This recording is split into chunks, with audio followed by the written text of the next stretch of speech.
With this WVLI News Update, I'm Rob West, back with a look at today's news right after this.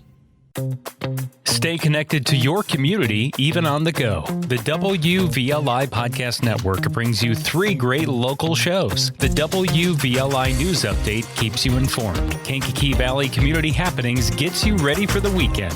And This One Time in Kankakee shares the incredible stories of our area. Find the WVLI Podcast Network wherever you get your podcasts or at WVLI927.com. The voices you trust beyond the dial. City of Kankakee Fire Department personnel called out just after 3 o'clock this morning for a fire in a home in the 900 block of North Cleveland Avenue. When they got there, firefighters say they found fire in an upstairs bedroom of the home. The fire quickly put out, not before causing about $50,000 worth of damage to the home, though. Reports say a female resident of the home was taken to the hospital to be treated for smoke inhalation. No other injuries reported. Cause of the fire is under investigation. Kankakee County Animal Control wants to remind you not to just leave your animals on their doorstep. Jake Lamore has that story. In a Facebook post Thursday, the Kankakee County Animal Control stated they've had a number of cats left abandoned on their front door in the past month. They want to remind people that are doing this or might be thinking about doing it that it's a crime to abandon an animal, even if it's at Animal Control's front door. Animal Control says it's also dangerous for the animals, and anyone caught abandoning an animal at their facility could face prosecution. I'm Jake Lamore. It's the first day of activities for the Newton County Punkin Vine Fair at the fairgrounds just outside Kentland, Indiana. Corey Groover, publicity director of the fair, has a rundown of some of today's events. At 5 p.m., the Carnival Company opens and the commercial building. From 6 to 9:30 p.m., there'll be bingo. On the free stage, from 6 to 7 p.m. is the Andrews Family Magic Show. The Little Miss and Mr. pageant starts at 6:30 in the grandstand, and at 8 p.m., the Teen and Queen pageant will be in the grandstand. On the Heritage FS free stage from 8 to 10 p.m. is Jerry Medeiros with the Hawaiian-style music. Fair runs through Saturday. You can find a full list of activities on the fair's Facebook page. Tri-County Auto Theft Task Force reports a pair of arrests. According to reports, the arrests follow the investigation into a June 26th theft of a side-by-side in the 200 block of North Oak Street in Manteno. TCAT agents say that their investigation led to the arrests of 39-year-old Alicia K. Hill and 47-year-old Eddie J. Mansilla on charges related to the theft. The investigation into the theft continues. At last week's Kankakee City Council meeting, aldermen approved to buy property near the future West Riverwalk. Mayor Chris Curtis talked about the property and the plans for it. 595 Southwest Avenue. A lot of people know it as the old bait shop by the dam there. It's now a religious organization there. The owner was going to put that property up for sale. We worked an agreement with him to purchase that. So ultimately, nothing will change there. The building will remain. But ultimately, we wanted to control that for the Riverwalk as we do the old former Hardee's or landing spot. Some other things that we're looking there. It's just an ideal spot that as we do all this multi-million dollars improvements to the riverfront, that we also control the property right there for future development. The purchase price of the property has not been disclosed. Next installment of Kankakee County State's Attorney Jim Rowe's Real Justice Fishing Club coming up this Wednesday at Munjoy Ponds in Limestone. We're trying to get kids and teens to trade those cell phone screens for fishing rods and some exaggerated fish stories. These events are free. They are open to anglers of all skill levels and ages. From kids all the way up to adults and seniors, and everything you need is provided. Fishing pole, tackle, bait. All we want you to do is come on out and have a great time.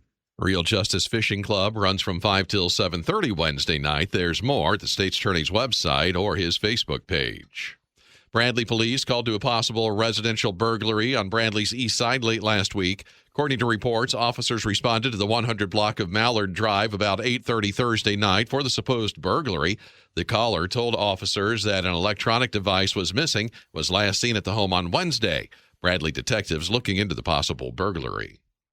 If you drove near our studios in Bourbonnais recently, you may have noticed a pair of custom-built playhouses that were in the front yard. The 2 playhouses raffled off as a fundraiser for the Riverside Healthcare Foundation. Winning names were drawn Friday by Milner Media Chairman Tim Milner and Vice President of Public Relations and Communications for Riverside, Matt McBurney. And so the one donated by Glady Plumbing and Piping was won by Jacqueline Pomeroy. And the one donated by Johnson Downs Construction was won by Roberto Prado. So really excited for them. We're excited to see them put it to great use. Really appreciative to Milner for all your help. Get this known and off the ground. McBurney said there were 1,000 tickets sold for the drawing. Funds raised by the fundraiser go toward the $30 million renovation of the behavioral health unit at Riverside Hospital in Kankakee.